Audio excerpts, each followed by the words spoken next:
resources. And I just want to let you know that this session will be recorded for our international students who are not able to join us live right now. So if you want to turn off your camera, you can do that now because it is going to be recorded. We'll ask you to engage via the chat and ask questions, and we'll answer those at the end. If you do ask questions, those will go directly to me and no one else at this moment. So please make sure that your mic is muted. And again, we will be talking about today, or doing a virtual campus tour, college hacks, and cool spots to hang out at UCSD. All right, Torin and Manali, take it away. Thanks, Sanat. So welcome to our virtual tour here at UCSD, brought to you. There is a link to the tour in the chat. So if you'd like to take the tour again, or if you feel like you missed out on anything, feel free to take it as many times as you like. So to start us off, let's see if I can go full screen here. Cool. To start us off, kind of the central hub of UC San Diego is the Geyser Library. It is named after Dr. Seuss. We have a wonderful tour of him inside the library with all of his works and books and whatnot. The library is huge. It is 7 stories. There's a coffee shop. There is 3D printing. There is plenty of spots, nooks and crannies to get lost in. So I hope you guys all have a chance to make it out once we're able to go into Gaza Library.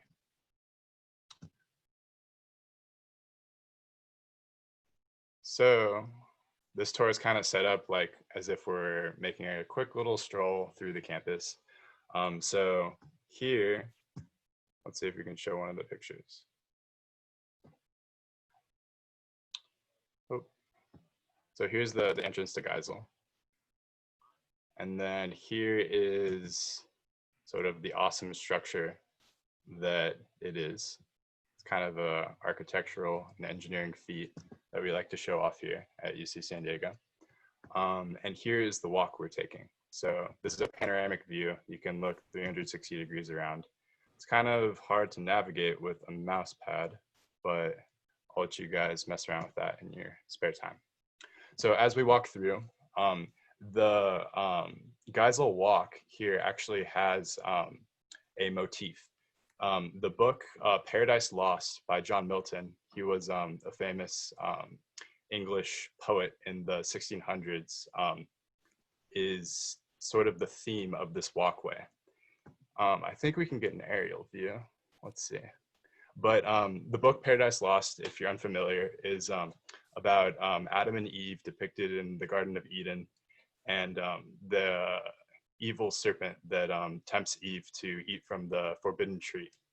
And that's what you see before you in this walkway, is that serpent. And as you stroll down, you get kind of a nice garden view of the walkway. There's a little enclave over here to your left that you can go and sit in between classes, after finals, etc. And it's just kind of a nice place that has a lot of tranquility and calmness to it. So as you continue to stroll down, we're walking along the serpent's back here. And to your left is an actual book, or I guess a replica structure of the book. And it will spill you out into the ECE building. So as you guys were quizzed on, or I guess through your trivia quiz, on top of the EC building is the fallen star, which is sort of this icon that we have here at UCSD of a house that looks like it shouldn't be where it is. But on the very top of the EC building, there's a nice courtyard with the fallen star, and you can go inside it and check it out, whatnot. It's a lovely place to be. I just want to add the IDS Engineering Student Center is also there on the first floor. If you go there when things are back to normal, you will probably see Sanai and Sarah walking around randomly. And yeah, there's also a conference, Qualcomm conference room over there as well. If you join team, most of the event will take place there. Yep, and I think technically this is called EBU1. If you have class and it says EBU1, it's that building. Yeah, it's definitely good to know the building numbers, just because on WebReg, when you're looking for where your classes are, it'll list EB1, EB2, etc. And you'll look at it staring like, what the heck is that?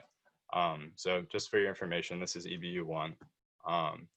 And right next door is EBU2, which our mechanical and aerospace engineering program is. Most of the classes for the MAE department will be here, just for your knowledge and awareness. Oh, I want to add something real quick. So, Go ahead. Yeah, the Warren Lecture Hall is also in the this Warren complex. Can you go back one slide, please, Torn? Yeah. Let's see. Do you want a view of the ECE building? House, yeah, the phone star, the one with the phone star. Yes, the Warren Lecture Hall is another popular classroom. It's not within the building to your left under the fallen star. It's actually on the right. So it'll be across from all these buildings. It'll be like in a small house. Yeah, so if you see the building, yeah. Yeah, so I guess the best view you get of it is kind of in the right-hand corner. Yeah, you can see it from here, this picture. Yeah.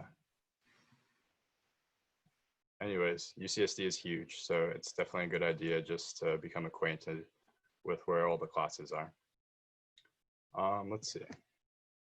What is next?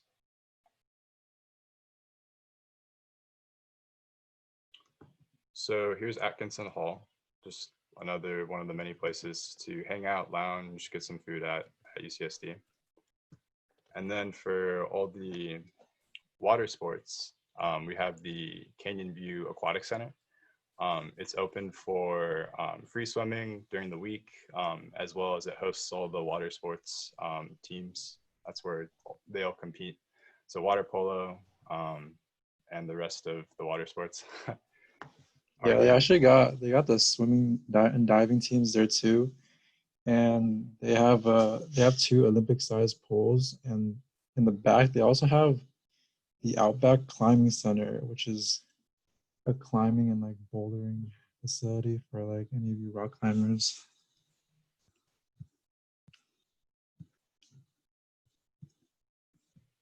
So moving on, for all these, UCSD always tries us to attend its university, but we are already doing that.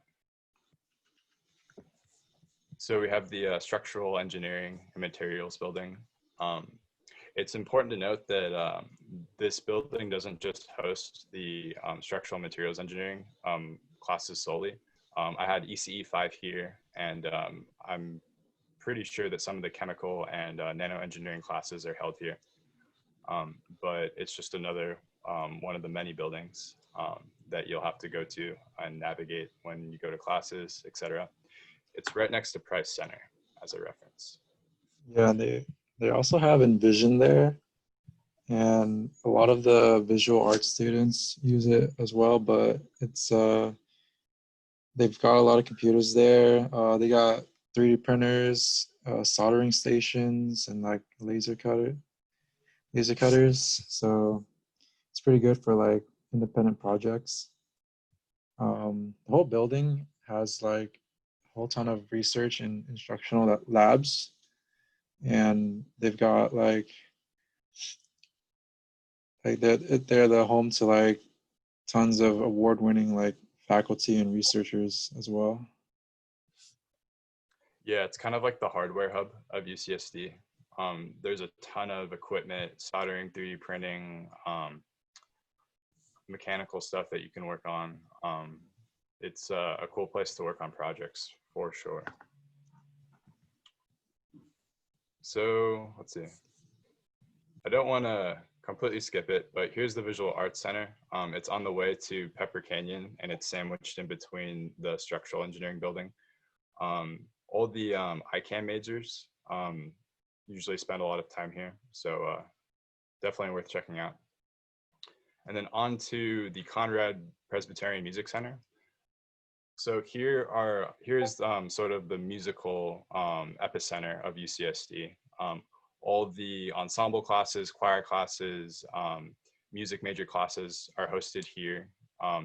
They have a ongoing schedule of professional and student musicians who perform on a weekly basis. So definitely check out their website.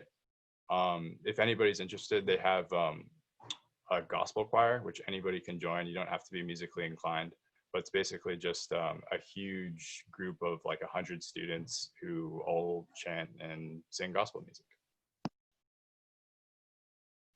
Moving on, Manali, would you like to tell us about the bus? So we're in like the 6 College area now.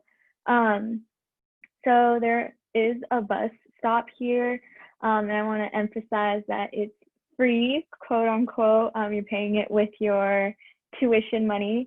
So if you get the Compass Cloud app on your phone, you guys have a free bus pass that can be used during your quarters.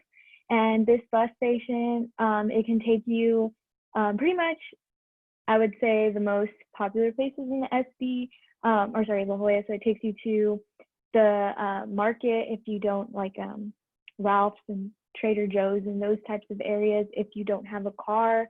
It takes you to all the housing areas off campus. So if you're a commuter and you don't have a car, there's a bus that takes you to and from campus. It takes you to Hillcrest. It could take you to down to the beach area. It takes you to many places. So it'd be really cool to get the Compass Cloud app. Compass Cloud. We will be covering it in the next presentation as well, if you didn't get that. So yeah, that is a great resource to have. Just another note, right behind the bus is the Biomedical Research Building, which is just a cool spot to go check out the ongoing research here, as well as they have like study spots and places to relax. Yeah, so behind, if you cross the street here, it's the medical school, and they have their Biomed Library, which is the second library, I love that library. It's very quiet in that area, very open. Its Geyser sometimes is really packed, especially during midterms and finals season. It is another great library that we have. Oh yeah, just want to add something real quick about the bus stop. So that bus that Manila just showed you, it rides to off-campus places, but on campus we also have bus stop too, and you don't have to download the app for that. And the bus stop that goes around campus is totally free for everyone, and it stops at a lot of places like Village, Warren, Revelle, New York maybe. Yeah, so if you're living on campus, totally take advantage of the bus because it saves you so much energy and time.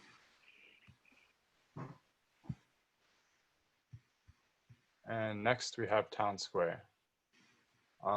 Let's see, so Town Square is kind of right in the middle between Price Center, the bus stop, and student services. It's just kind of another cool place to hang out and de-stress, stretch out in between classes and whatnot. Yeah, so there's also at that place, they also have farmers market. I believe it's like every Tuesday, they have a farmers market where a whole bunch of people come and sell food. It's great, great hangout spot, great to eat food. Yeah, isn't it Jamba Juice right there? Isn't what right here?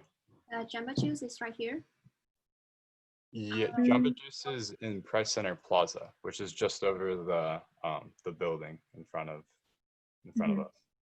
Are you thinking about the yogurt place? The yogurt place is like right there. What was it called? Yogurt World? Yogurt World, yeah. Yogurt World, yeah. Yeah, definitely really good. Do it yourself, like mix and mash all different kinds of yogurts that you can get. Definitely worth checking out. Yeah, and most of these food places in Price Center area and in this area, you use your own money. So it's not dining dollars, it's your own like cash. You can use Triton cash, but no dining dollars can be used in these areas that we're talking about. So another restaurant, Croutons, a little bit more popular amongst students, is just up here where I'm moving my mouse on the second floor. But the Student Services Center is kind of a place where you have to do a lot of your administrative stuff. You'll get your ID card here. The financial aid office is here. The registrar's office is here. So it's good to know just where exactly some of these services are, because you'll have to use them at some point.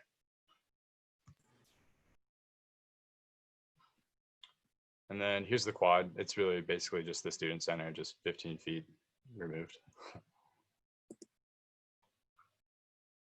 Okay, so Price Center. Price Center is another kind of central hub to UCSD. All the food courts are here. You've got Greek food, you've got boba, you've got Burger King, you've got any kind of cuisine that you can imagine. There's markets here if you just want like a quick nutrition bar or something. There is a place called the Loft, which is a bar and venue that hosts live music weekly.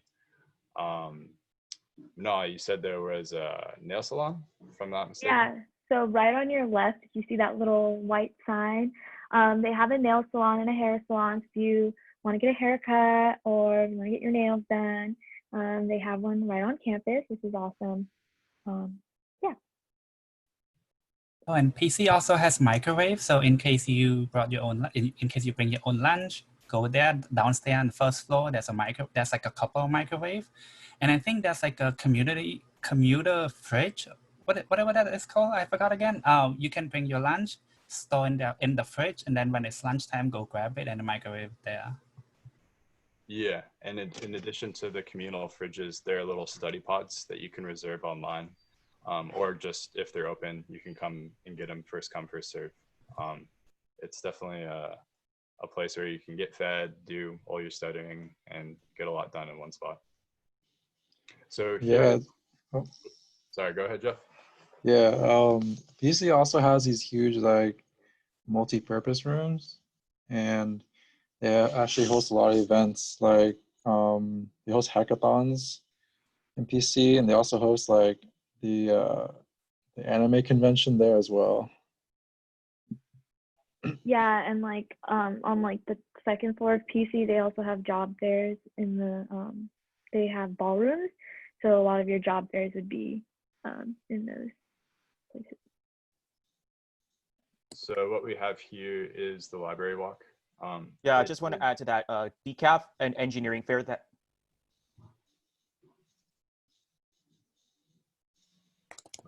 Did we lose Andrew? Oh, I mean, like, okay, so adding about the job fairs, it's just basically that I was saying that a big engineering career fair that happens usually during the winter quarter called decaf also happens in the ballroom. Definitely want to be aware of those job fairs and employment opportunities. Speaking of employment opportunities, they have, they don't have the job fair here, so I can't say it's an employment opportunity, but they have Club Rush along Library Walk, where you can join IEEE, gosh, any of the other hundreds of clubs here on campus. It's right on this walkway that you see sandwiched in between Geisel and Price Center. And then on the very left, there's Medical Resources Center, I believe. Student Health Services. Student Health Services. So if you have any medical emergencies or any kind of medical, anything related to like hospital stuff, we do have Student Health Services, right, that brown building right on the left. If you need vaccines, if you need to see a nurse, if you're sick, you need any kind of medicine, you need to see a doctor, we offer those. So that would all be at that brown building, Student Health Services. As I'm sure you guys are aware, you have to have health insurance to be a student at UCSD. So it's provided for you if you don't have it already. but there's also a waiver that you can fill out and submit through your Triton Link that makes it so that you don't have to pay the health insurance fee, just for your information. So as we're walking, there's a nice little fountain area, and then we get to Price Center. This is where the Jamba Juice place that Anne was talking about over in the left-hand corner. But they have sushi here. The place is called Shogun. They have billiards in the sushi restaurant. The bookstore is to the right. It's just kind of another spot to lounge and maybe get some sun as it's kind of exposed. But yeah, there's also a theater. So sometimes we play some awesome movies. Yeah, we have the theater as well. There's a game room. Sun God Lounge, if you need to print anything out or study, it's a great study spot as well, is on the second floor. And Amazon is down there on the right, the orange sign there, the Amazon drop off and pick up. definitely a good resource to keep in mind. It will save you a lot of time commuting just in between the errands that you have to run at UCSD. Also, for those who are, over 21, I think Shogun and a few other restaurants do serve alcohol. Just thought it was interesting the first time I found that out. Yeah, so if you'd like to go get a sake or whatnot, it is there for you. Also, to your left, that's not shown, is the Sun God Lounge, just another place to study and hang out.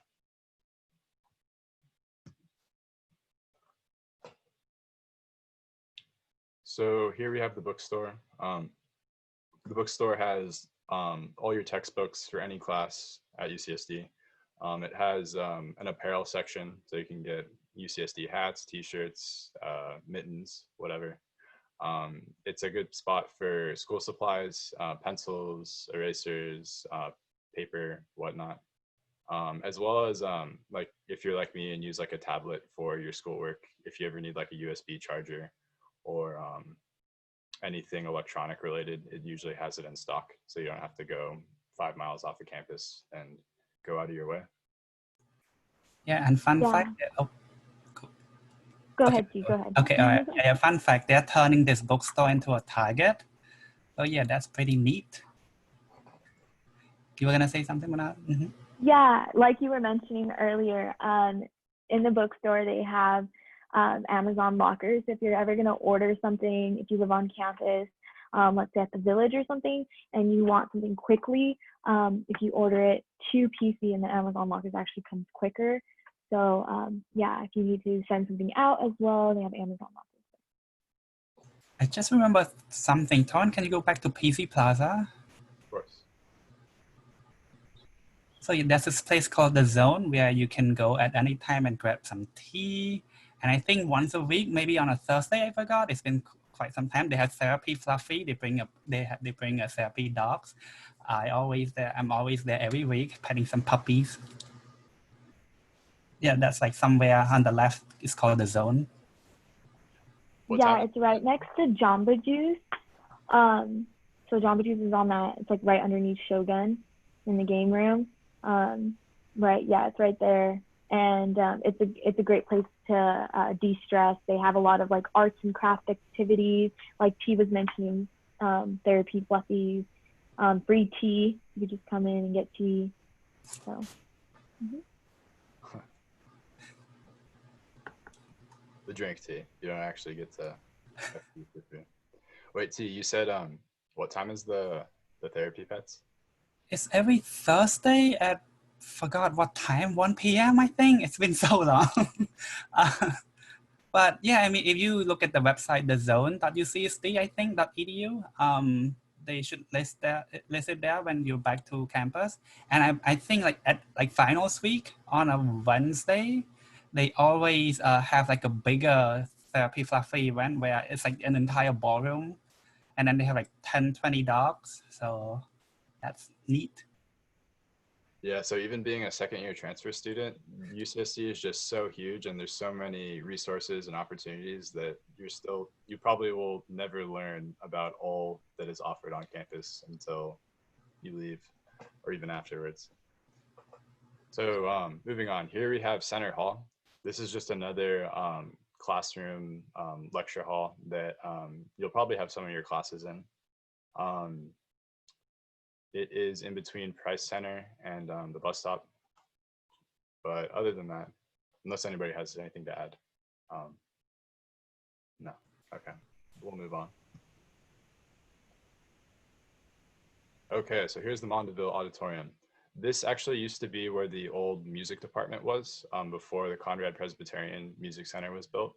But here you'll have more music and performing arts take place in this auditorium, not necessarily just restricted to school activities, but you also have just community art performances here. But as we move on, and just so you know, we're getting closer towards, I guess, Ravel. Before we were kind of in Price Center. Yeah, cool. So next we have resource centers. So this is, like Torrin was saying, near Ravel area. This is considered old student center. This is where you can find a lot of your resource centers, like LGBT resource center, women's center, Black center. There's all the different veteran center. Those are all located in this area. They each will actually, we're going to be having another presentation more in depth about all the resources. But a little gist of it is like they offer, each resource center offers their own things like study spots, computers you can use, but we'll be going more over that in a different presentation.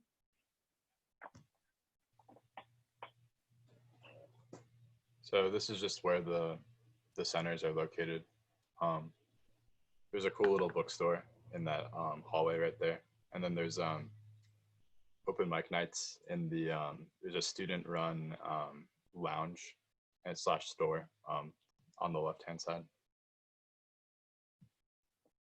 Yeah, and then there's like a taco place there and other food areas. Again, those food areas are not dining dollars, they use real money or Triton cash. So. Also, I should mention, there is the food pantry here as well. So if you ever need to use that resource, it's there for you. Yeah, so Triton Food Pantry is a place where they're giving out free food. No question asked. All students are eligible. Just go in there, grab some food. There's like requirement that you like restriction and requirement you can follow. Check the website, but we'll definitely cover that during the campus resource presentation tomorrow as well. And then here's, just as Manali was outlining, the Women's Center, part of the many student resources here.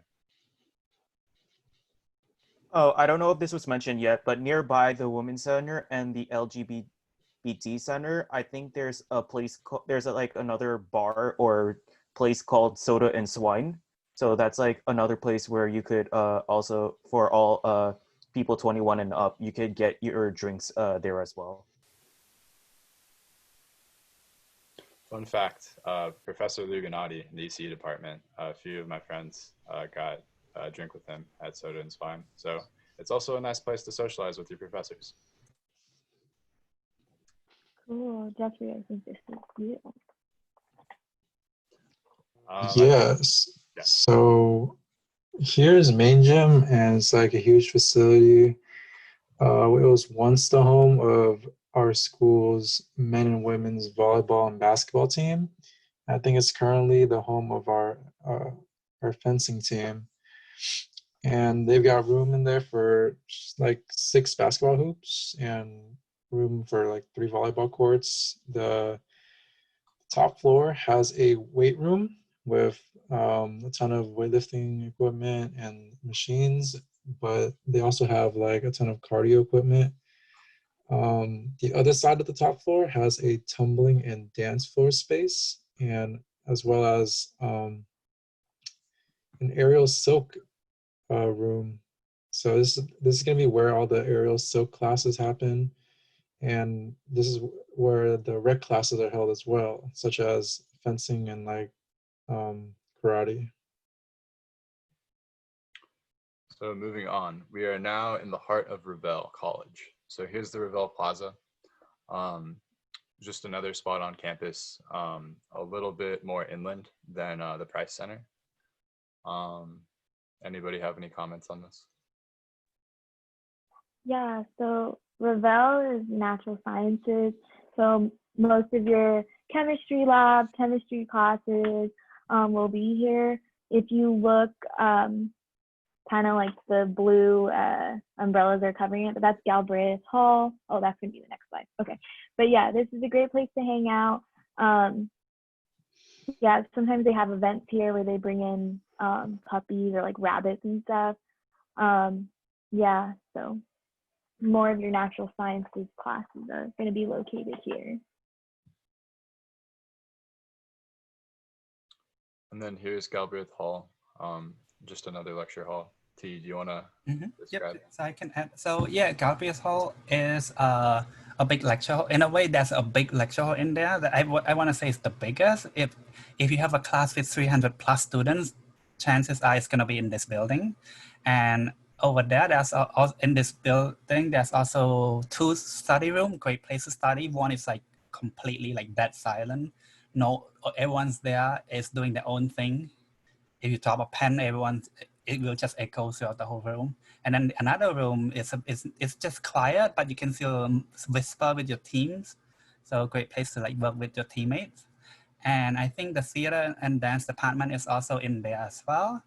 And on a separate note, your classes, I mean, even if you're in CSE or even if you're in Warren College or other college, oops, sorry. Okay, your classes will be spread out throughout campus. So you might have a CSE class in the Coxside building. You might have your Warren writing. Okay, I want to say Warren writing is in Warren building, but it's spread out. Most likely Center Hall is like really at the center, but it could be anywhere. Okay, moving on. 64th North. So now we're moving on. This is again in Revelle. 64 and 64 North are both dining dollar food courts. 64 North is known for their, I believe, their burgers. Really good place to get burgers. They also have woks, the Chinese food, super good. They have salad. Sometimes they have tacos. So that is a dining hall. You can use dining dollars there. 64 North, which is a little bit on the side, is also dining dollars. That is a full dining service where they have like waiters and stuff like serving you. But again, it's all dining dollars. It's more if you want to take your professor out on to get lunch or something like that, talk about school. It's a great place to do that as well. Yeah. Okay, moving on. The Natural Science Building, just another one of the many buildings here at UCSD. I'm sure there are many research labs here. I think some of the applied physics labs are in this building. Yeah, and they also have several like meeting spaces that you can reserve online. In case, I don't know, if the library fills up or some of the other more popular places aren't accessible. I'll quickly answer this. Sorry, someone asked if you have to have dining dollars. You can use your own money at dining dollar places. Yeah.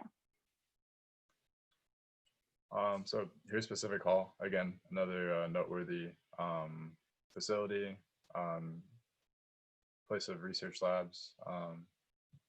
Moving on to the track and field. If you ever are in a spot to jog, here's a good place to take advantage of. However, be warned that the field is not always accessible to at all times. There's a lot of soccer games and rec events that take place here, as well as actual intercollegiate sports that are hosted on this track and field. So it's a great place to attend a sports event, as well as just blow off some steam and run a couple laps around the track. Yeah, so they also have like another weight room there. They have limited hours because that's usually where all the athletes go, but they do have open hours as well where students can go if the other gym locations are packed. Okay, moving on to 7th College, also formerly known as the Village. This is a little bit closer to the beach. I'd say it's maybe a 5-10 minute walk away. Many of you will probably be housed here, and the apartment buildings that you see to the left overview the ocean, which is a nice sight to see. Yeah, so if you see that huge red thing, that's the Bistro.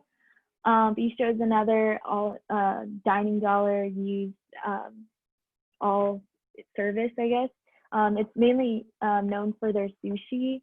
It's really good. And then next to that, that other red building is the market, which is kind of like it's like a market where you can get groceries or snacks or anything like that. Also dining dollars. Like Torrance mentioning, this is right on Torrey Pines Road, and you're kind of near ERC, kind of. So yeah, this is kind of like on the top left corner of UCSC, and like a 5-minute walk to the ocean. Let me see if I can give you guys a view of how close you're actually to the ocean. So that white right there is the ocean. So you're very close. If you take this road here, you'll pass a few research facilities and you'll end up in a parking lot where there's beach access. So it's a good spot to be if you like the beach. Yeah, I used to live in the Village, and it's probably like the closest in a way on campus to like just like jog to the beach. So if you just go to like the west side, and then just go down the hill, and then you get to Black Beach, and then you can go jogging there, and then we can have a separate conversation about what Black Beach really is. Black Beach is a nude beach, so be aware. Clothing optional. Anything. It's clothing optional, yeah. Basically, Glider Port Beach. Glider Port is also out there. So if you want to go sky gliding, then you just go out there. Also, another thing to note, not the Village, it's now the 7th College. They have a lot of study spots too, like little rooms. You don't have to reserve them. If they're open, you just can go. And so it's a great place to study. There's a lot of them. Yeah. So moving on from the 7th College, there's a walkway called Bridge Walk. It's right from this area over to this street right here. It will lead you right into RIMAC, just so that you guys are spatially aware of the campus. It definitely took me a good couple months to know where I was at school.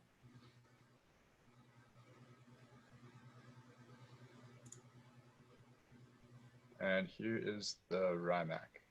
Jeff. Yeah, so RIMAC is it's a huge like sports complex. They've got like an arena, a weight room, and other athletic facilities. And I talked about main gym earlier and how it was the old home of our men and women's volleyball and basketball teams. Well, RIMAC is now the new home for them. And it's like one of the largest like complexes among universities. And they've even hosted like training camps for various NBA teams in the past. They also house like more facilities that accommodate like extra basketball and volleyball courts, racquetball courts, squash courts, and more. And for me, the main attraction is going to be that weight room because compared to main gym, which was the UCSD only had main gym in the past, and one of the key reasons why REMAC was constructed in the first place was to get a larger weight training room for like the growing amount of students, because we have a lot of students. And it was actually newly renovated this year, and everything's the center of the gym's all new. They got tons of free weights, racks, benches, and machines. And next to REMAC is REMAC Field, which has space for a soccer field and a softball field. And our annual concerts and like festivals like Sun God are held there as well. Also to the left of REMAC, there's also like a sports bar place. I forgot the name of it. But you could also get your drinks up there. Yeah, thank you, Sarah. Home plate. Yeah, so there's a ton of stuff in RIMAC. One thing that's noteworthy, the basketball and volleyball games are hosted here, which I think Jeff said. But something that's kind of unique about UCSD is that the volleyball team just made the transition from Division II to Division I. I know some of you had an interest in that, so it's definitely cool to make it out to an event. They're super high energy. I think as long as you have your student ID, you can get in free. Yeah, but you can get in free. And then I'm sure some of you guys want to see the weight room, so here it is. Be aware the weight room's always packed. Jeff was mentioning the other day, literally when it's convenient for you, it's convenient for everyone. So the times when it's not, when there's like less people, is really early or super late at night. So yes. And moving on, Peterson Hall. Just a quick note about this. It's a place that you'll probably have some of your discussion classes in. It's just another lecture hall. It's also kind of merged with the Cognitive Science building, which is right next to the Geyser Library. So just be aware that it exists and you might have to attend it for class. If I want to comment on Peterson Hall. So if you live in the village, it's a great first pit stop for water if you go jogging. So as a hiker homie myself, I drink a lot of water. So when you go jogging, Peterson has like a water fountain in there. Just go in, get some water, and then keep jogging. It's just like stuff I used to do when I was on campus. Okay, here's the School of Medicine. I'll just mention it. Probably most of us will not ever have to go here, but it's a nice place to be, as you can see. Sunny skies and shady trees. Yeah, so this is where Biomed is located, kind of like on your left. You can't really see it in this. Biomed Library, that was the second library I was talking about. Also, they have another dining hall in here called Club Med that uses dining dollars. So if you're ever in this area, they have really good, someone was mentioning, have really good poke bowl sandwiches, stuff like that. So if you're ever in this area, it's a great place to study. It's really quiet. So. Okay, moving on. Again, if there's something that we didn't go over, you guys can take the tour outside of the event and ask us questions in the Discord chat or by email. Torin, can I step in really quick? Absolutely. So the biomedicine building, the first floor, I know a lot of folks that like to go into the library because it's more quiet. And I know that people usually look for a lot of quiet places on campus that isn't too crowded. So just go to the first floor of the biomedicine building. Also, the new transfer hub office is there. So once you're on campus, you can stop by, and I think they have snacks too. Definitely a good snack spot. Moving on.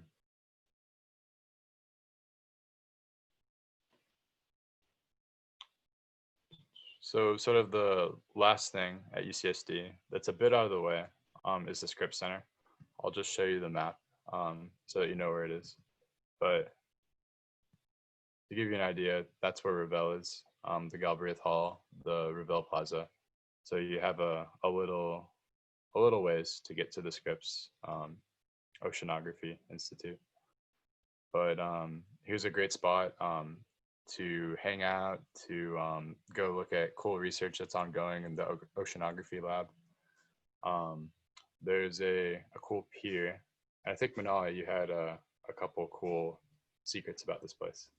Yeah, so if you see in the picture, there's little chairs and stuff. That's actually Caroline's Seaside Cafe. I absolutely love that place. It uses real money, but UCSD students do get a discount. I believe it's like 20 or 30% off. It's really good. Very like beautiful views of the ocean. So yeah, it's literally right by the ocean, and you get to eat there, super yummy food, and you get a discount to your UCSD students. Okay, that kind of concludes our tour here at UCSD. I guess now would be a time for Q&A. I'm not sure if somebody was monitoring the chat or if we were just gonna let people unmic themselves. Yes, Yeah. I would. Oh, Sorry, go ahead. I jotted down some questions that people asked, but I think everybody should have access to the chat right now to publicly put in questions. Most of them got answered, but just if you want to reiterate, they asked, where can we pick up Amazon orders? So good question. That would be in the Price Center in the bookstore. On the lower floor, there's a spot where they have the Amazon hub. Yeah, they have other Amazon lockers around campus. So I know Village or 7th College now has Amazon lockers. They're kind of spread around campus in the different colleges. So wherever you send it to, you can pick it up from there. And I think people wanted to know where they can spend their meal. Is there somewhere you can check to spend your meal money, your plan money? Like if there is a main cafeteria or just anywhere. HDH online has all the dining halls and the places where you can use your dining dollars. If you look up UCSD HDH, like dining hall or like where you can use it, you can find that there. Yeah, so like 64 North is the dining hall. They're kind of just interspersed throughout campus. Some of the markets, like in the Village, you can use your dining dollars to go buy food. It's kind of funny at the very end of the quarter when everybody just flocks to the store and they have, hundreds of dollars left in dining dollars, and they'll, buy out all the mochi or whatever last minute thing they can get. So someone asked, what is the latest time you could get food? Each place has their own different times. So most of the stuff in PC is using your real money. I know Burger King's open like 24/7, I think. They're open like really late. And then some dining halls close at different times. I know OVT, which is like near ERC, is open till like 1 a.m. I don't know if their hours have changed, but yeah, the market is open till 1 a.m. So any place that you can use dining dollars, you can use real money as well. But then places that you use real money, you can't use dining dollars.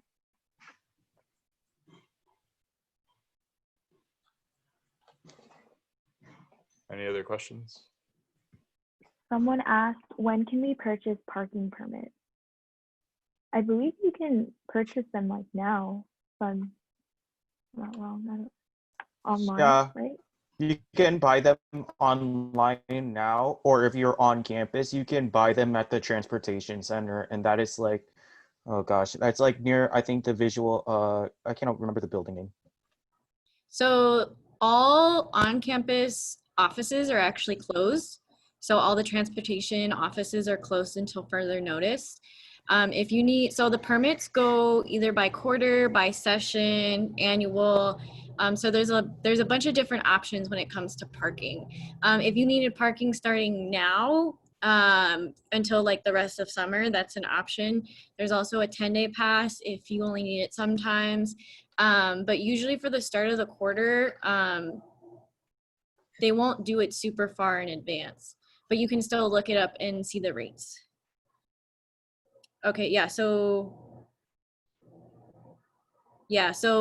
I'll see if I can find more about parking.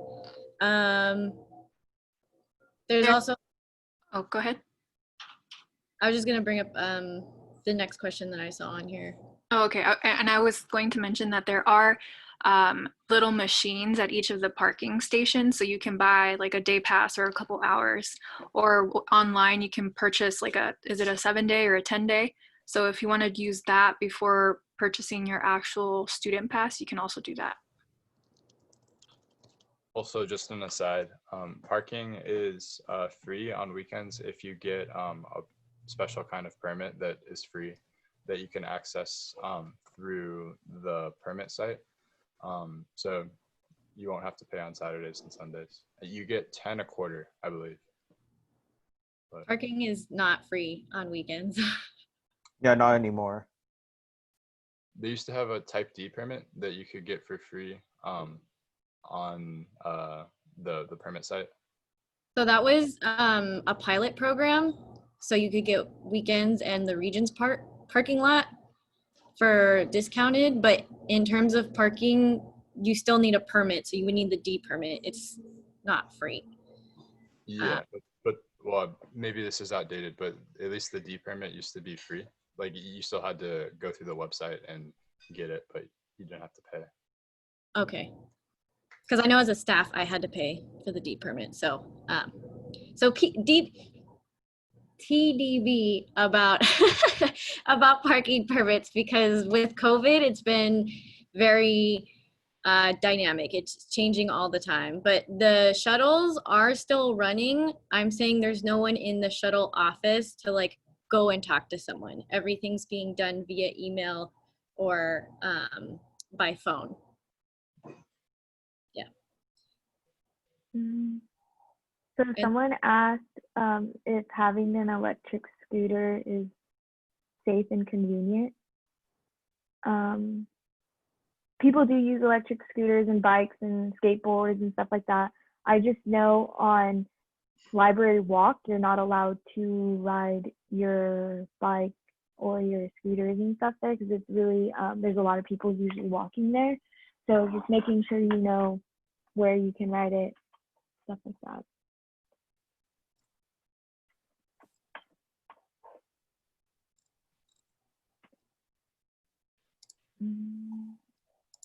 There was also a question about on-campus facilities for students.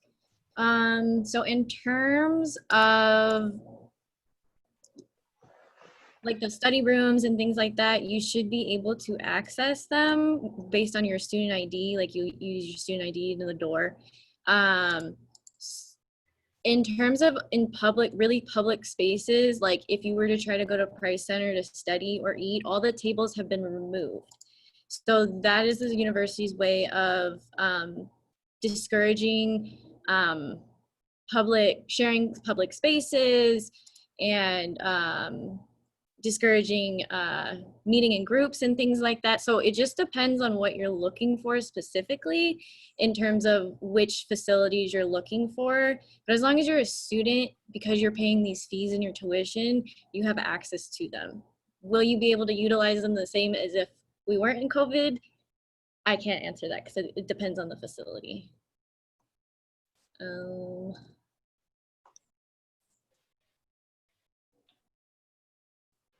For the most part, though, if you live in the surrounding apartments at UCSD, you probably won't have to get a permit unless you want to. But it's not necessarily cumbersome to take the bus.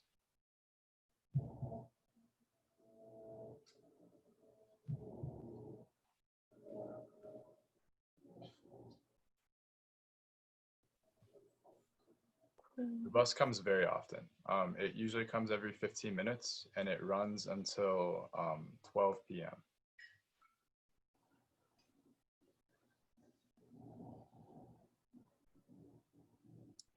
Okay, I think Also, we you should should transition. at rush hour, kind of like from 5 to 6 p.m. It does get a bit crowded, so you may not be able to make every 15-minute departure.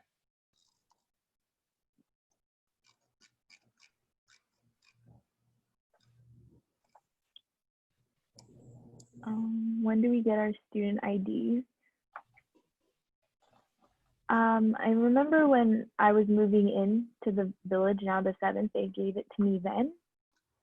I believe, or you can pick it up if I'm in the office. I'm not quite So sure. right now the office is closed, and I put a link in the chat so you can see the most up-to-date information for your student ID.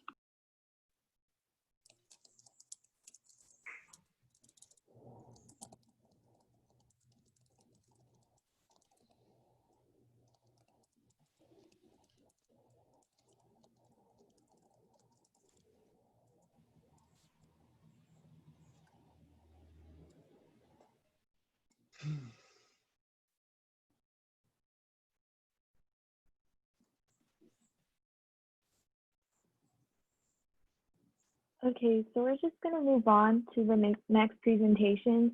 We're going to be having Q&A after that as well. So if you have any other questions, hold off till then. But yeah, we're going to get started on the hacks, tips, and tricks. So I'm just going to share my screen.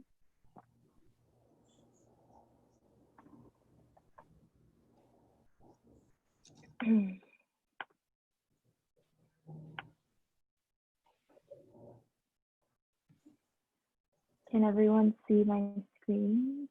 Get a confirmation.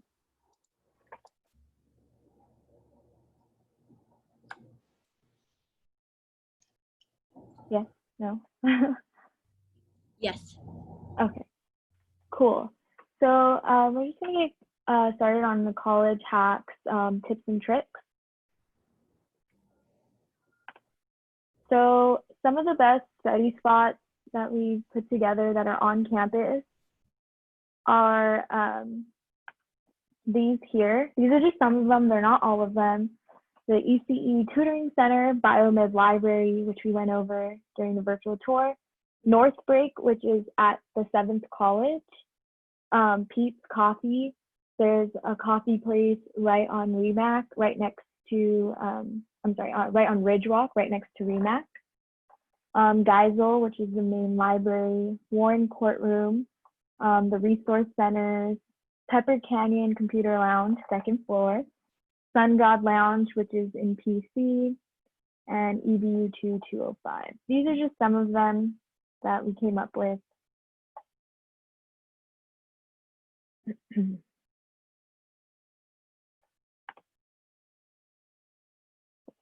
So studying virtually, we recommend that you have a good study spot where there's minimal distractions. It's really hard to get, I guess, distracted when everything is online. So just being in a spot where it's quiet and you're able to focus. Form groups. Try meeting each other, chatting with classmates one time a week or anything like that, going over homework or studying, just to stay on track with things, because it is hard to stay like going to class and stuff like that. So make sure you're trying to form groups and staying connected with your classmates. Going to office hours, tea hours, or discussion sessions. Again, it's really hard to fall behind, especially because everything is online, so it's hard to stay accountable. But attending these office hours and tea hours really do help. And I know T was saying something about office hours. Do you wanted to mention that and how? Oh yeah, so I'm a student just like all of you, and I happen to be a TA as well, so I get to speak from both perspectives. So as a student, I'm really shy. I avoid going to office hour. I don't want to talk to my TA, my professor. If I struggle on my own. Big mistake, I regret it. But as a TA, I would love for my students to come talk to me, because especially right now, things are virtual. There are less people showing up, which kind of surprised me, because here's the thing, if you're shy, if you don't want, it's a good time to just start showing up to office hour, you can change your profile picture, you can change your name, they don't have to know who you are. If you're shy, just stop typing and say, oh, your microphone is not working. So you can get help anonymously in a way, but yeah, that's a good practice for when things are back to normal, you have more confidence to go to office hour. And yes, if you show up to office hour with your real name, with your real face, I will also get to know you. So when I'm grading, I get to put an exam on a face. And then if I see, oh, you're struggling, I'll probably reach out to you. Yeah, you got the inside scoop on a TA. So definitely attend office hours, TA hours, and discussion sessions. Attend class, that's another big one.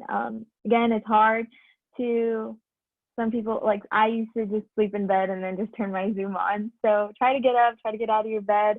And so it makes the learning environment like real, and you get to, I guess, grasp more of the information that your professors will be going over.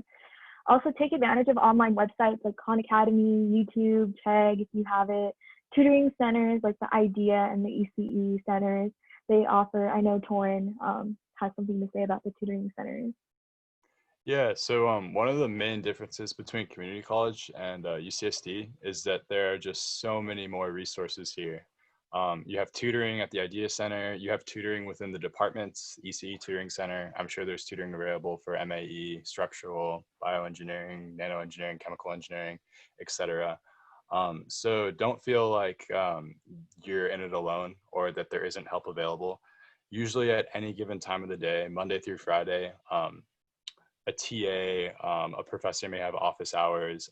The tutoring center is open 8 to 5. So please, please, please reach out to the tutors and the TAs. They are here to help you. They want to help you succeed.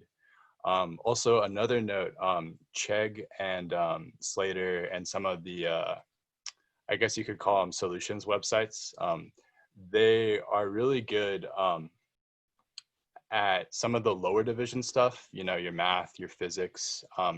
But at this point, you guys are starting to become a little bit more specialized. Some of you even have depths within your department. So the websites are less verifiable, simply just because the knowledge is more specialized and less people know the topic. So you might want to get some of the TA's second opinions on the solutions you're accessing. So just a word of advice. Cool. Yes, and also time management. So have calendars, write your midterms, homeworks, any major due dates in any kind of calendar you have. I use Google Calendars that can send me reminders like the day before or week before, or whenever you want. Use your syllabus as a guide. I use stickies that I have on my laptop, which is really helpful just to stay on task for every day-to-day stuff. Reminders to attend class, trying not to procrastinate. You know, we all do. If you have any Wi-Fi problems or any tech problems, like making sure those are kind of taken control, because it would be the worst to be in an exam and then you have a Wi-Fi problem, you can't upload your exam or anything like that. So just making sure that all of that can be taken care of before you attend class. Also, a big one is registering for classes. So this is something that's really different between CC and four-year universities. We have something that's called first pass, second pass, which is pretty much you can only register for 11.5 units during your first pass. So, and then the rest of your units can be registered during second pass. And this comes into time management because you really want to know which classes you want to register for first, just in case those classes might get filled up. Like for instance, a lab class like chem lab or something like that. Those classes get filled up pretty quickly. So you want to know which classes you want to first pass. And then the ones that you're kind of like, oh, it's okay if I second pass this because the classroom size is very large. So I won't have an issue with being waitlisted or anything like that. So just making sure you know what classes you're going to be taking during your first and second pass before your registration period. And just as a side note, you get to register for 11.5 units. However, a full schedule is 12 units, where each of your core classes is 4 units each. So you won't be able to register for that third class on your first pass. Mm-hmm. Yeah, to be considered full-time, it's 12 units. Okay, best way to relax. These are just some ideas that we came up as tea prep leaders. Watching movies or watching shows with roommates, going to the beach or watching the sunset. Again, it's like about a 5-minute walk from campus. Working out, running, sports, doing literally anything with your friends. Sleeping can definitely help as well. Playing with dogs, like T was mentioning, the zone has therapy fluffies, watching anime, board games, yoga, exploring outdoors, staying hydrated, #HydroHomie, playing music or singing. These are just some ideas that we came up with.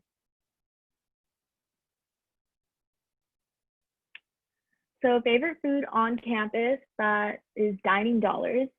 There's Ocean View Terrace, which is, I believe, in ERC. They have acai bowls, fruit smoothies, pizza, bagels, things like that. It's really yummy. There's Pines, which I think is in Muir. They have lots of different kinds of foods, the dining hall. Goodies, which I believe is in Marshall, like kind of on your way, like right next to Geyser in a way. It's kind of like Chipotle, but I think it's better than Chipotle. Their burritos and bowls and nachos and stuff like that. Bistro, like we mentioned, that's at the 7th College, which has your sushi. 64 North, we mentioned also during our virtual tour. Roots, which is vegan. I believe that's also in Muir. Correct me if I'm wrong. I think it's in Muir. Yeah, so our vegan options there. 64 Degrees in Ravel. Club Med, which is in the medical school.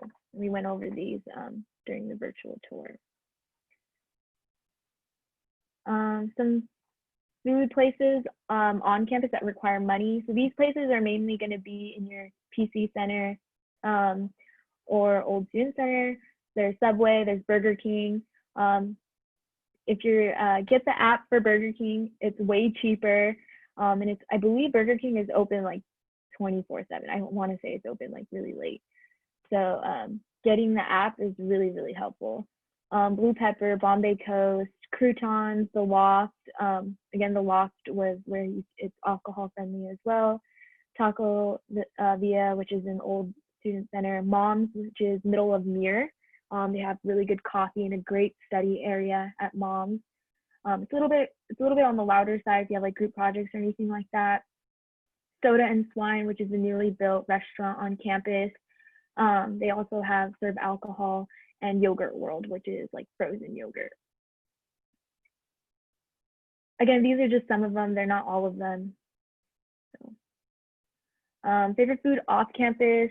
There's Lolitas, which is burritos, Salt and Straw ice cream, News, which is like a breakfast brunch place, Convoy Street, which is kind of south of UCSC. It's a street where they have a lot of yummy, tasty, spicy food.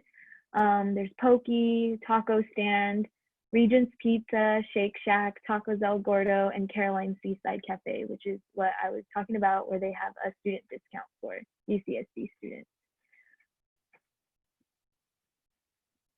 Useful links, websites, and apps. So Facebook is a great resource to have.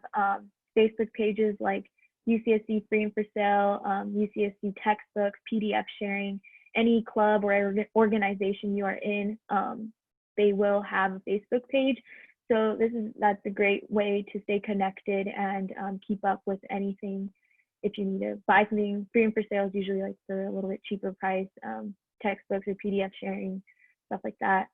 CAPES, which is a useful link. That's where students are able to rate and their professors and give any input or anything like that. So it's kind of like a Rate My Professor, but better because it goes more in depth. and it's there's a lot for UCSD professors. That's a great way to get a gist of what your professor is going to be like.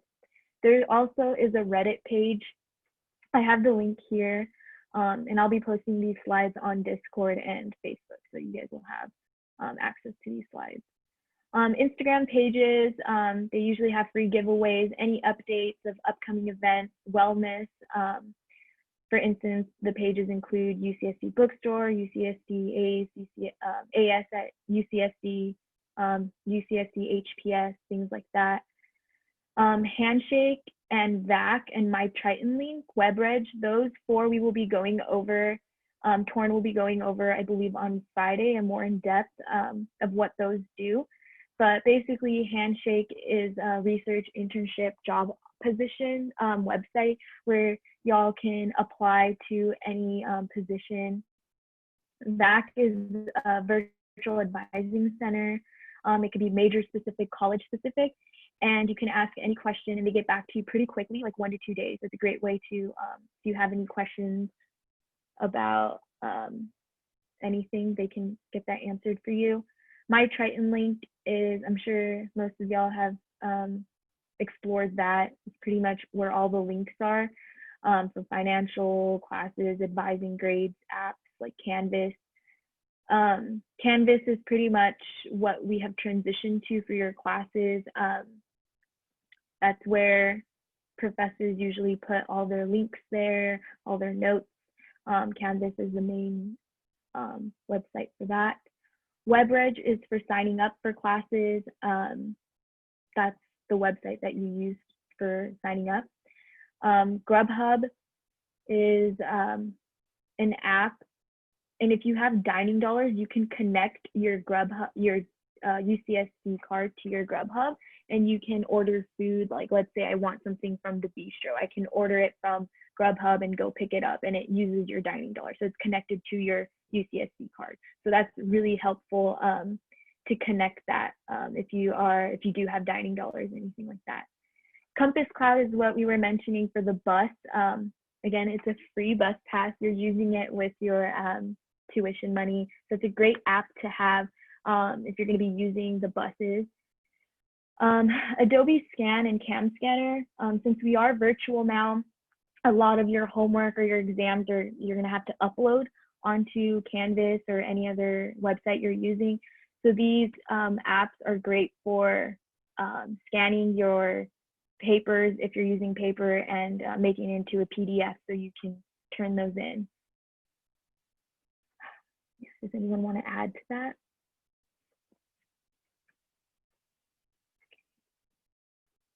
Cool.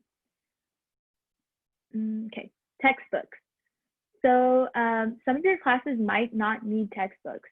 So wait for the syllabus or wait for the first day before you buy anything. So I really, like I said, recommend waiting. And yeah, and usually there is like I said, those Facebook pages, if you do need a textbook, like PDF sharing or free and for sale, past students are usually selling their textbooks for a cheaper price.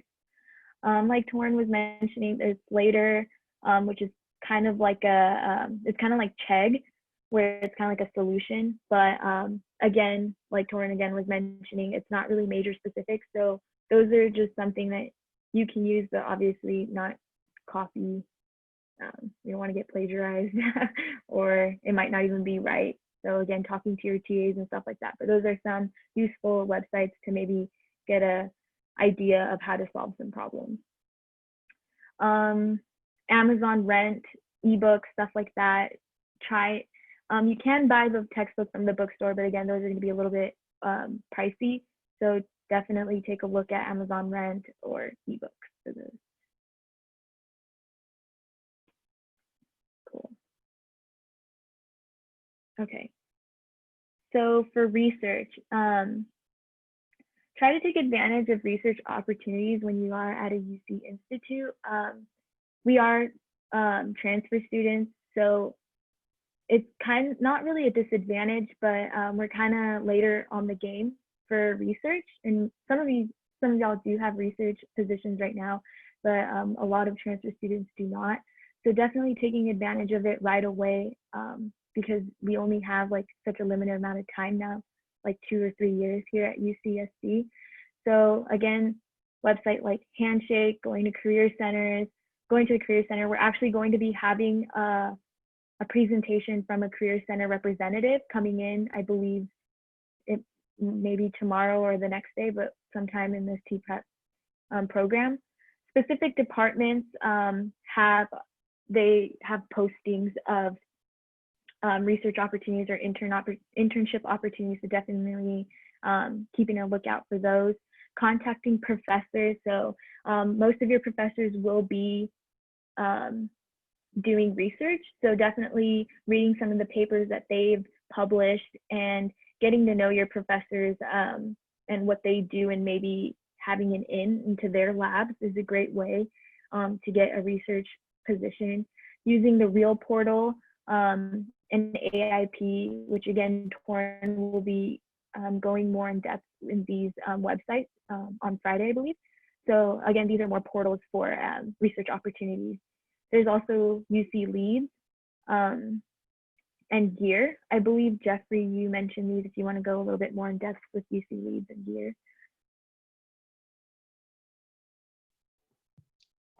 Yeah, I know that UC Leads is one of the main, like, our school like promotes this as a research opportunity, and Gear is considered one of the best first research experiences that you can go into.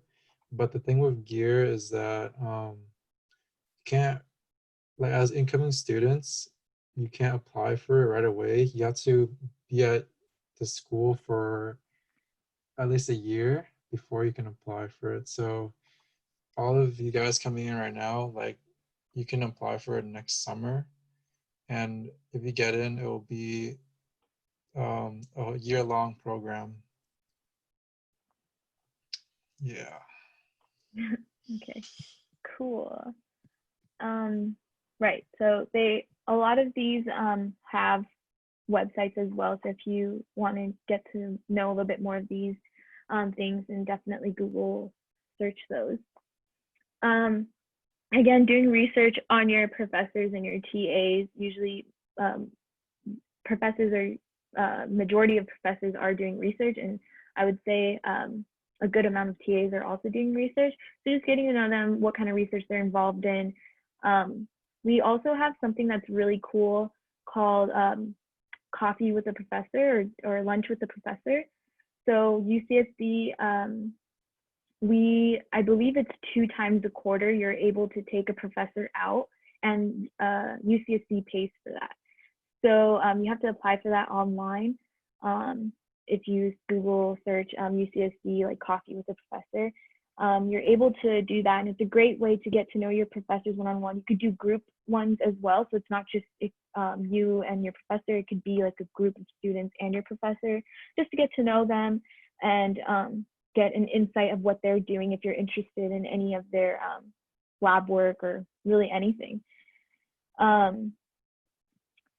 So again, networking is a big thing that you'll hear when you're at UCSD.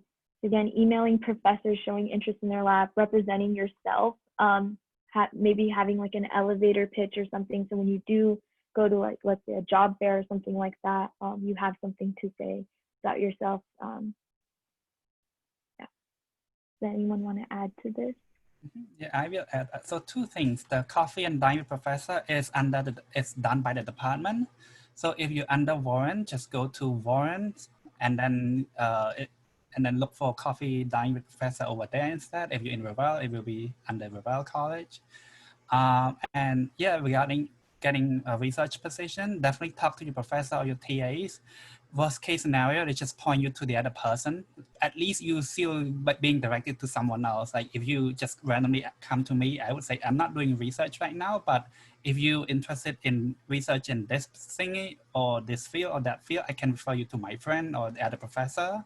And if you go straight to the professor, maybe they're not accepting more students, but at least they should know that, oh, this lab is accepting students. Let me redirect you to this professor instead. So yeah, just ask anyone. They'll at least point you to someone else. Yeah, awesome. Cool. So resume, cover letter, LinkedIn.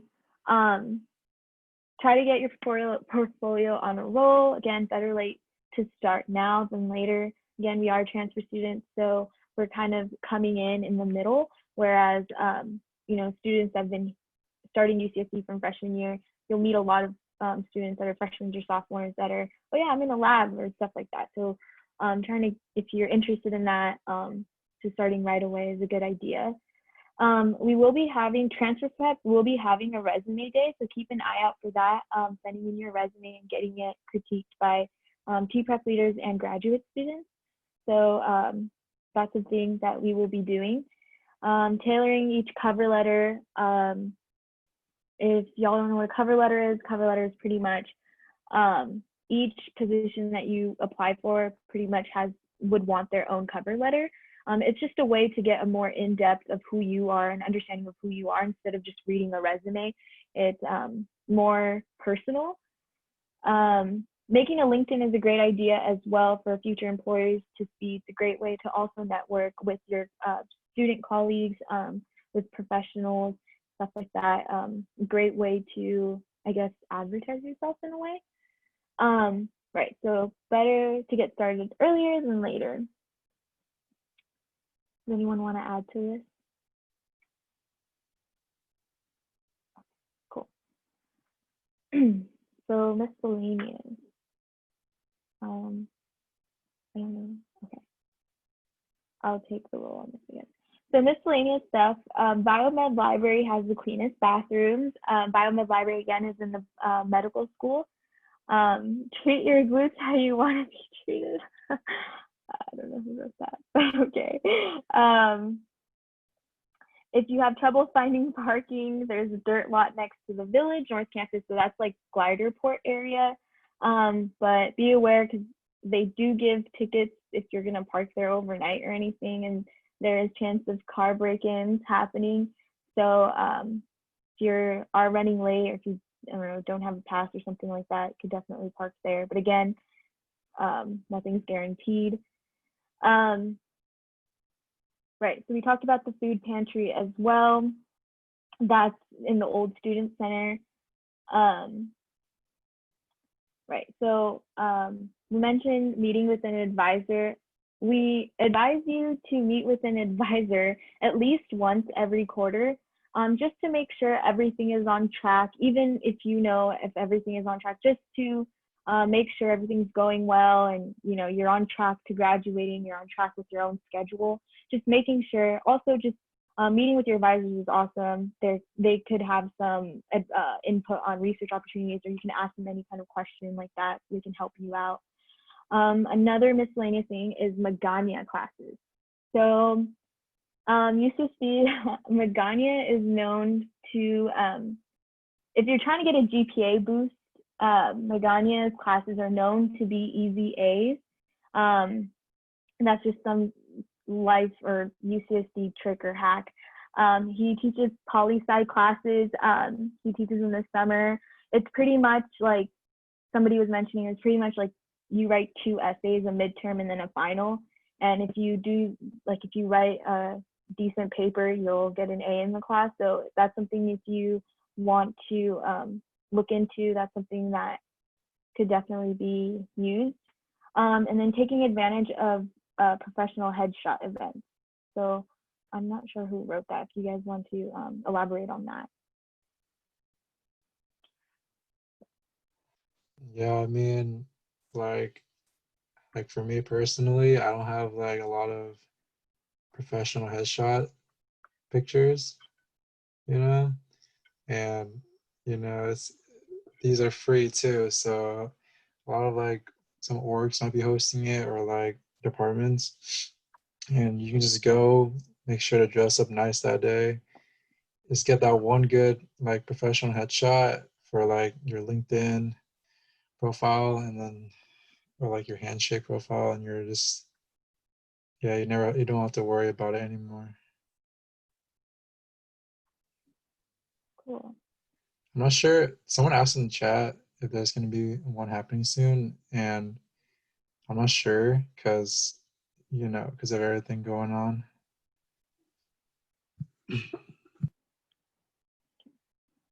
Okay, so we just wanted to open the floor for like a couple minutes. If any of y'all have any advice you would like to share that y'all have been maybe implementing during this virtual transition or anything like that, please post in the chat. If you have anything, you can turn your mic on and say anything for like a couple minutes. We can take some stuff.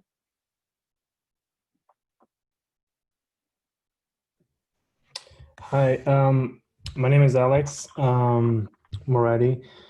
I have a really hard time with online classes because I don't know, it just feels like you have double the amount of stuff that you need to do, even though it might be the same, but it feels like it. So I'm also a very, like, in procrastinating, I'm like the best. I work really well under pressure, but I shouldn't. So one thing that I really would consider would be sticky notes. That really saves at least my life for sure.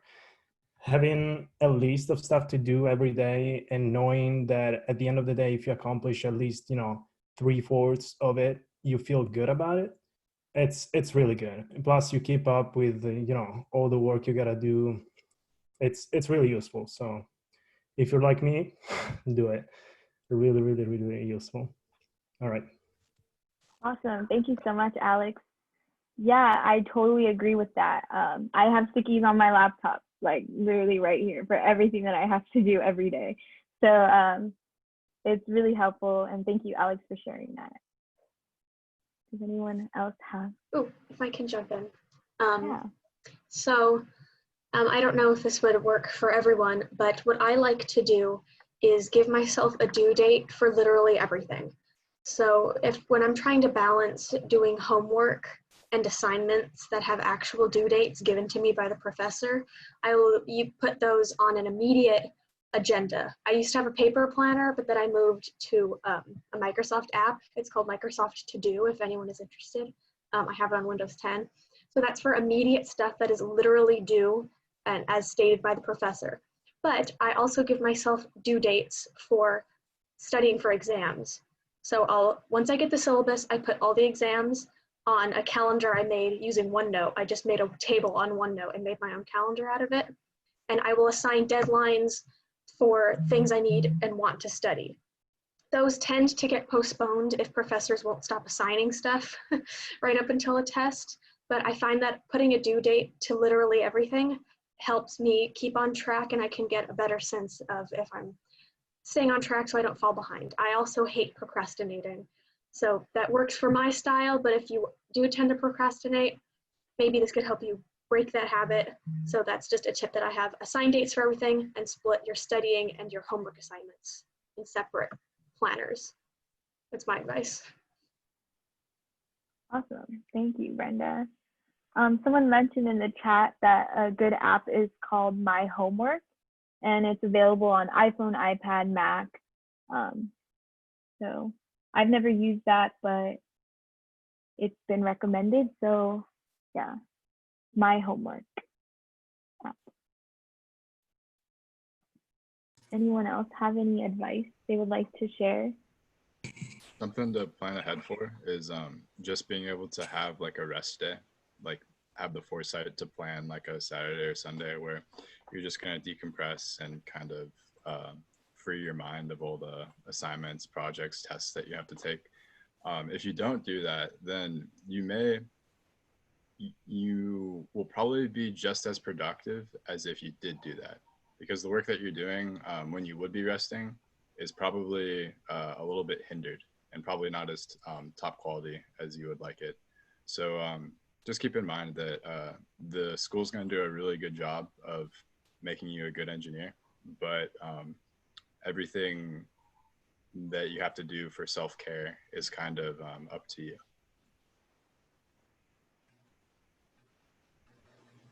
Cool. Thank you, Torrin. someone asked if anyone is experiencing working while in school. Anyone wants to take a lead on that? I guess I can answer that. I don't know what specifically like about working in school.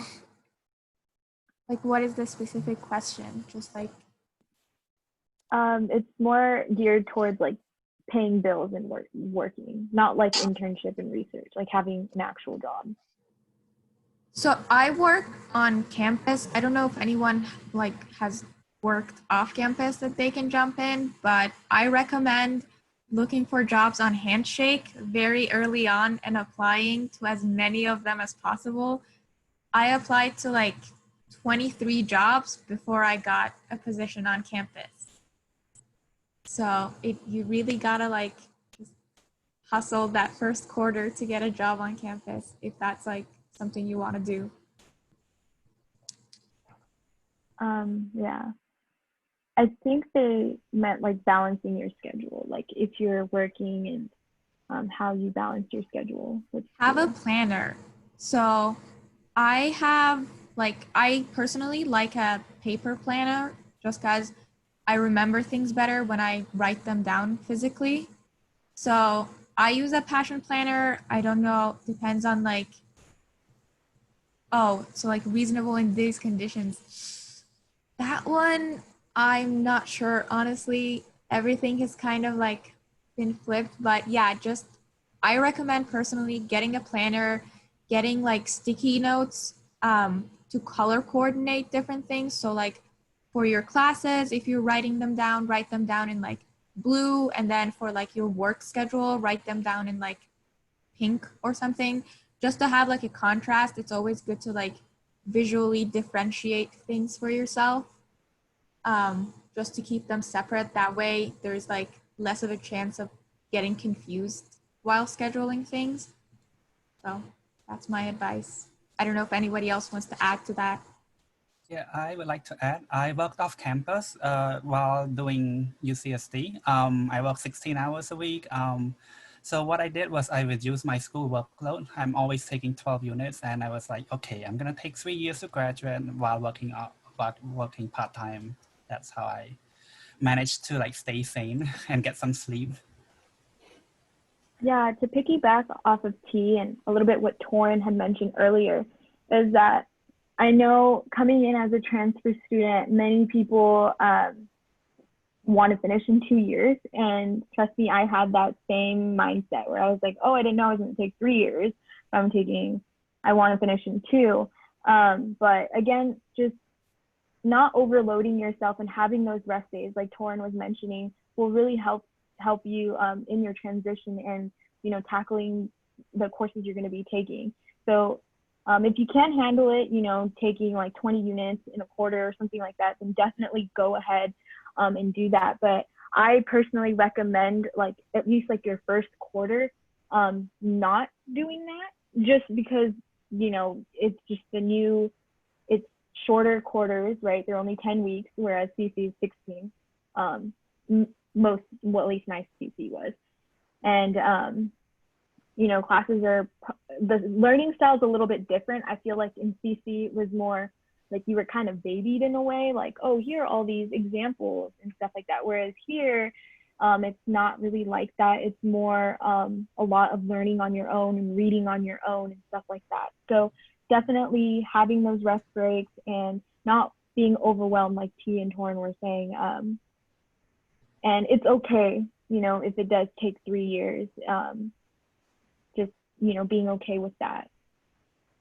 I mean, on the bright side, the more time you spend at UCSD, the more connection you have. So it may give you more time to network with other professors and get even a better job offer somewhere. So that's right? Yeah, sorry. So adding to that, I will tell all of the transfer students this. I am one of the few and rare transfer students that actually am staying longer than 3 years.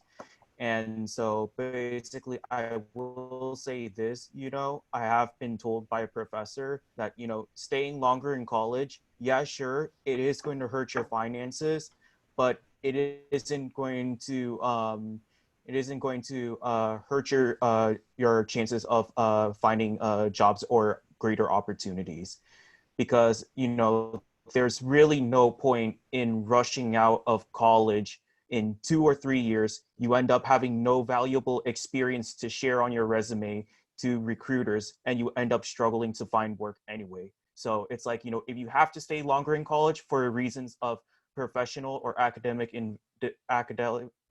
development, don't hesitate to stay longer. And Awesome.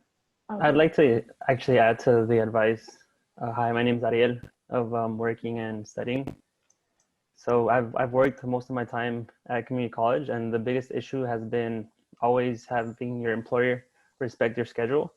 So if you're looking at applying now, I would be very vocal about the fact that you're studying and that you're a student first from the beginning, so they can kind of work with you with that. Otherwise, it's very hard to have them respect your time and be able to balance that out. So that's probably the biggest thing, is to be very vocal always with your employer. If you have deadlines coming up, if you have an exam coming up, anything like that, let them know 2 to 3 weeks in advance, so they won't have an excuse to schedule you or anything like that. Definitely. Thank you so Yeah. much, Ariel. And then also, and then also adding to that too, if you are taking on any part-time work and you feel that you may be overwhelmed, there is also a part-time status as well, where you could take less than 12 units with the approval of the college counselors. So it's like, in order to apply for part-time status, you have to have reasons of employment, and for employment you have to be at least working 20 hours per week, I think, in order to be approved for part-time due to employment status. If you have family reasons or health reasons, those are reasons to apply for part-time. So if you have anything relating to those that's like preventing you from going full-time, just submit a petition to your college counselors, and then the college counselors will approve you for part-time status. Also, adding to that, you get a tuition cut if you are part-time, and you're able to take, I think, up to 10 units. So it'd be like you're taking 2 classes instead of 3. Thank you, Torin. I forgot to add that as a fact as well. I did not know about that until like when I did not know about that until my friends told me that my second year at UCSD. Okay, so I'm just gonna cut this and then we can finish that off a little bit later. We have one more presentation, and then it's gonna be really quick, and then we can move on. We can ask more questions later. So this is just cool hangout spots that I'll be going over. It's a really quick presentation. Cool. So on campus, some hangout spots are Price Center. We mentioned a lot of these during the virtual campus tour. So we have Price Center. They have hammocks, which you can outside, so able to use. There's Starbucks, the Loft, game room, Sun God Lounge, the food court, and the theater. Village Terrace. This is actually the 7th College Terrace now. They have a rooftop that pretty much overlooks the entire, it says Village, it's supposed to say 7th College, and it overlooks the ocean as well. It's really beautiful, great way to get some nice views, hang out. Yeah. Dining halls are a great place to hang out. Grassy areas like Warren Mall, Sun God, Ravel Plaza. Libraries. So Geisel, how it works at Geisel is the first and second floor are the most active. They're the most talkative, where you're able to communicate. And then as you go higher up onto the floors, it gets quieter and quieter. So good places to hang out would be like 2nd and 1st floor. Libraries Walk, again, is another great place. That's usually where Club Rush happens. Any kind of like petitioning or anything like that is usually happening on Library Walk. Remac, again, a great place to hang out if you want to get a good workout in with your friends or anything like that. It's a great place. Old Student Center, which is where all the resource centers were, another great place to hang out. And then there's also Farmers Market, which was in that little area kind of behind PC and next to that financial aid building and all of that.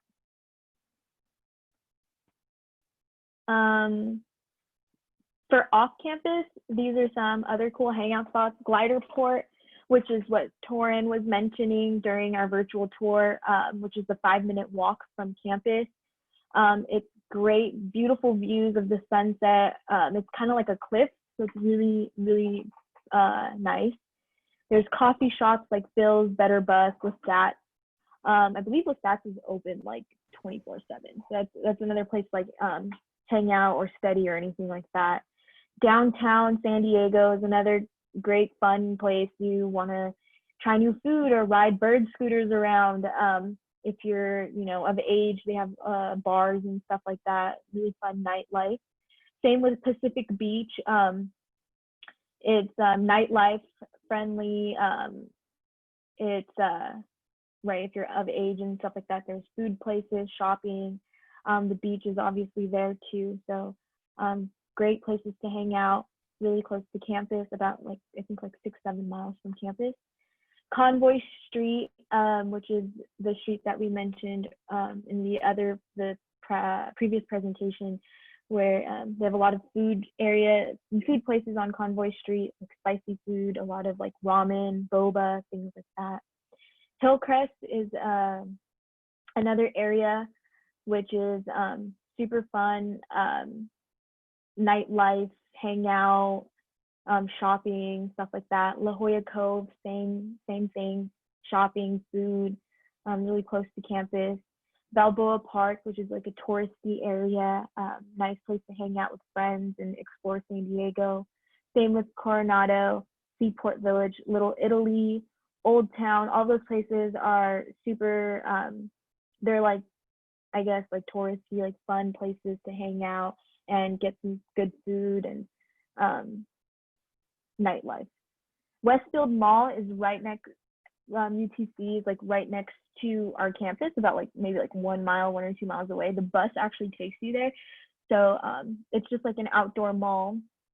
Cato Sessions, which is a very beautiful park near like Pacific Beach area, if you want to have a picnic or anything like that. Birch Aquarium, which is a fun place to hang out. It's pretty, I believe it's not that expensive, and it's super fun there as well. So these are just some off-campus places to hang out if you're in San Diego area. These are just some pictures. This top left is Glider Port, which is the 5-minute walk we were talking about. Very beautiful, overlooks the ocean. It's a great way to de-stress and just get your mind off of things. Geyser, of course, I'm pretty sure everyone has seen Geyser. Library Walk. This is the Farmers Market on the bottom right. Ravel Plaza and PC. Cool. So for online and how to stay connected, these are just some ideas that we came up with. Stuff like playing games online or video games, like any board games, things like that, creating a group and staying, de-stressing online and virtually. Netflix Party, Google Hangouts, Steam, which is an online gaming service where everyone can play together. Collaborative Spotify playlist. So Spotify has this really cool thing where multiple people can make a playlist together. So if you're into music and stuff like that, that's a great way to have fun and stay connected with your peers, but virtually. Getting to know each other, so maybe just hopping on a FaceTime call or, chatting on Discord or Facebook or FaceTime or, I don't know, Skype, anything really, just getting to know one another because since most of school is going to be virtual, it's going to be hard to, create those connections and stuff like that. Social media like Facebook is a great way to stay connected as well. If you feel comfortable, you can add each other on Facebook or any kind of social media just to stay connected. Painting or paint party over Zoom, doing any kinds of arts and crafts, a great way to bond and just have a good time. And of course, Discord. So Yeah, we just want to say join us on Facebook and Discord if you haven't already. All the slides that we have gone over today, the hacks and this will all be posted on both Facebook and Discord. If you just search us at UCSD Transfer Prep 2020, this page should come up, and I will accept you as soon as I can, or any of the other admins can accept you as soon as you request it. So yeah, with that being said, we have a couple more minutes. We have like about 12 minutes. If anyone has any questions or anything like that, please put it in the chat or unmute yourselves.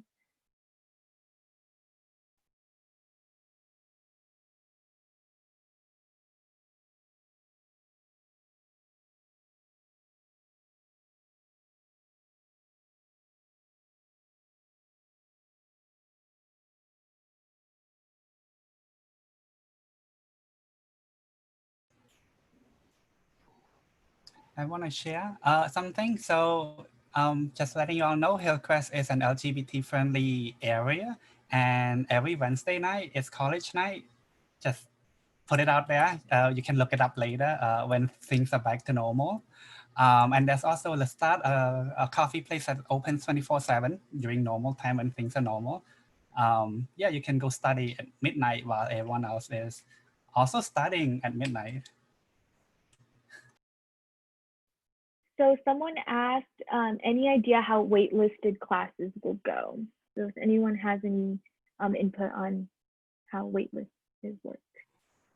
Depends on the class, but with the virtual setting, because generally they're able to accommodate more people, if it's a remote class, they do their best to like get everyone off of the wait list. But it just depends on like their Zoom limit, I guess, and like how small they want to keep the class. So it varies by department and by professor.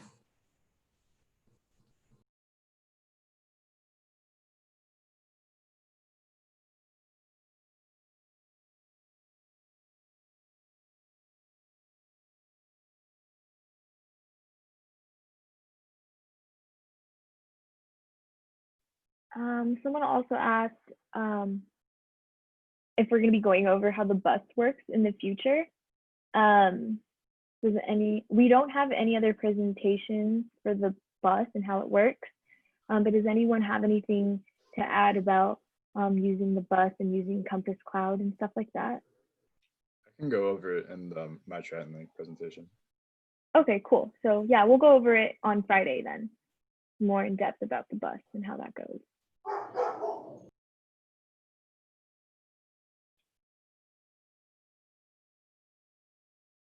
Cool. Any other questions or concerns or anything you want to add or anything? I can quickly show you the bus stops on campus so you know where to hop on and where to hop off. Let's see if I share my screen. Here we are. All right, so this is the official website for the UCSD Transit. And look at the live bus map. It will have like the accurate time of the bus of when the bus will stop at what bus stop. So right now we only have 3 routes right now because everyone is at home. But during the season, there will be more. So yeah, here are the stops here and what time it should be there. But the most accurate time would be posted at the bus stop. Also, another thing I want to share, since we had a campus tour, so we're worried whether where are the buildings and whether we're going to make it on time. So I'm gonna quickly show it that you can see the campus map when you choose your classes. If you guys are not familiar with that yet. All right, let me log in real quick. Hopefully.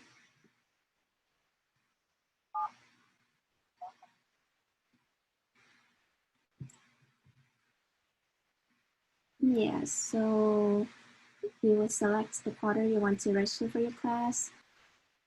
So we're actually going to go over this on a different day. Oh, sorry. I will stop then. Just as a quick note, the Triton Link will be on Thursday, just so nobody else is confused about when it is.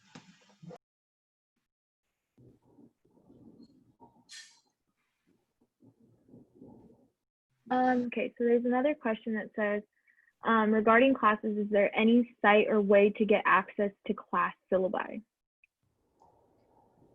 Yeah, so after you register for class, usually the professor will add you to their Canvas page.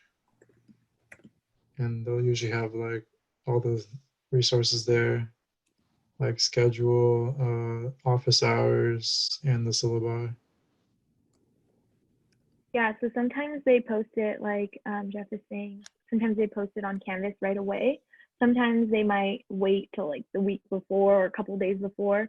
So if you want to know, I believe if you email the professor, email the TAs, if you know who the TA is or something like that, maybe they can send you syllabus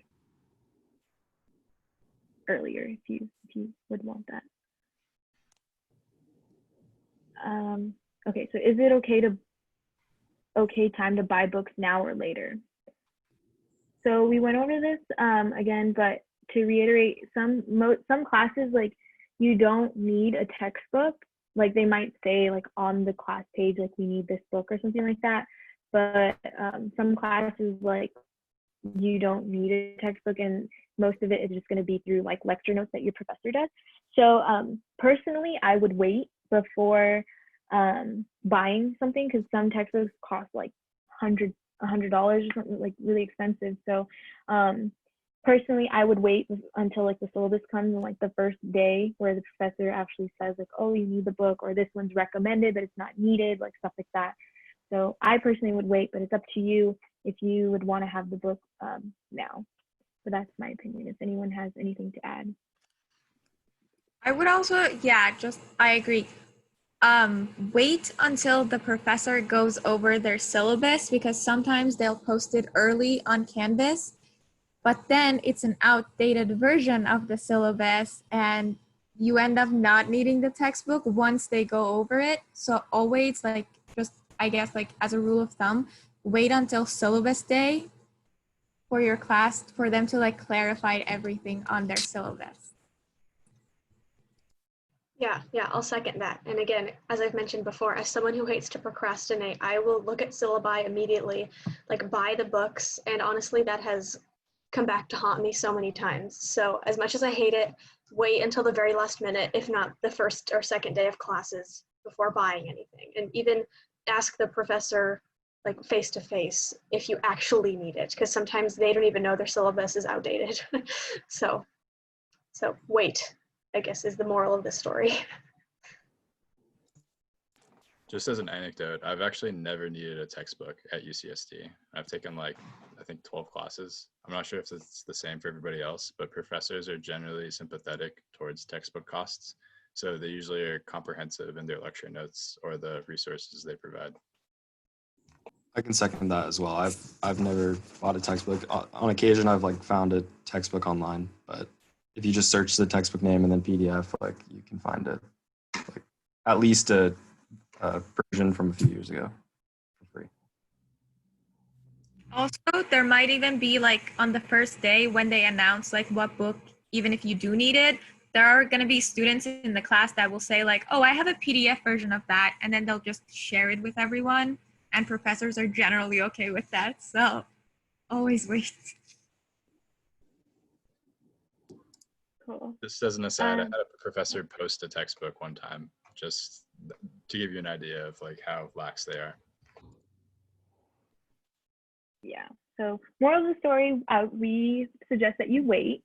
But okay, someone else asked, when is the first day of class?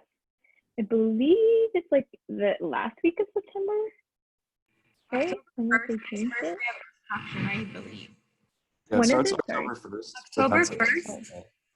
I think it's like, So then, yeah, the 5th is like the first real week, and then there's like a week 0, like 2 days of class that, yeah. So yes, October 1st is the first day of class.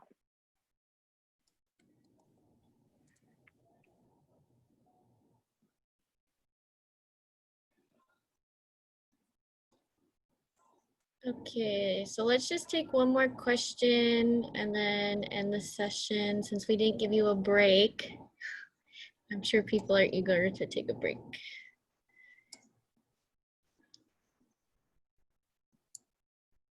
How do we access the Canvas account? Awesome, thank you, T. Canvas.ucsc.edu. And I'll go over this again on Friday, or in the My Triton Link tutorial.